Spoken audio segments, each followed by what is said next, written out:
जब से तालिबान की हुकूमत आई है अफगानिस्तान में पाकिस्तान के अंदर दहशतगर्दी ने फिर से सर उठाना शुरू किया। अभी ये जो ऑपरेशन एक बड़े पैमाने पे हो रहा है कि जो अफगान नॉन पाकिस्तानी जिनके पास कोई डॉक्यूमेंटेशन नहीं है, ये उसी की कड़ी है। एक एक्सरसाइज है कि जितने भी अफगानिस्तानी जो कि बगैर किसी पेपर्स के इल्लीगल यहाँ पाकिस्तान में बस रहे हैं, क्योंकि जितनी भी अभी इंसिडेंट्स हुए हैं, जब उन पे इन्वेस्टिगेशन होती है तो वो लिंकेज क्रॉस बॉर्डर से होती है। अफगानिस्तान की सरजमीन इस्तेमाल हो रही है, वहां से नेटवर्क जो है वो इस्तेमाल किए जाते हैं और फिर पाकिस्तान के अंदर जो उनके जो आबादियां हैं वहां से उनकी कड़ियां मिलती हैं। तो ये इसके अंदर अभी तक तो जो हुकूमत है उसने अफगान हुकूमत से भी, तालिबान से भी बड़ी इसके ऊपर बातचीत आगे बढ़ी है और उन्होंने हमें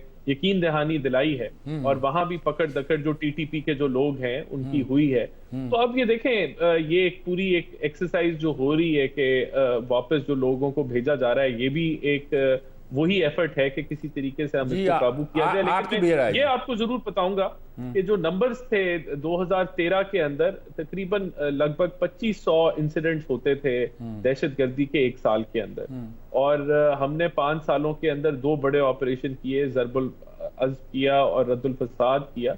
और जब 2018 में मियां साहब की हुकूमत खत्म हुई तो ये 100 से नीचे इंसिडेंट्स जा चुके थे। जब से ये डिस्टेबलाइज हुआ है अफगानिस्तान, वो दोबारा शुरू हो गया जी।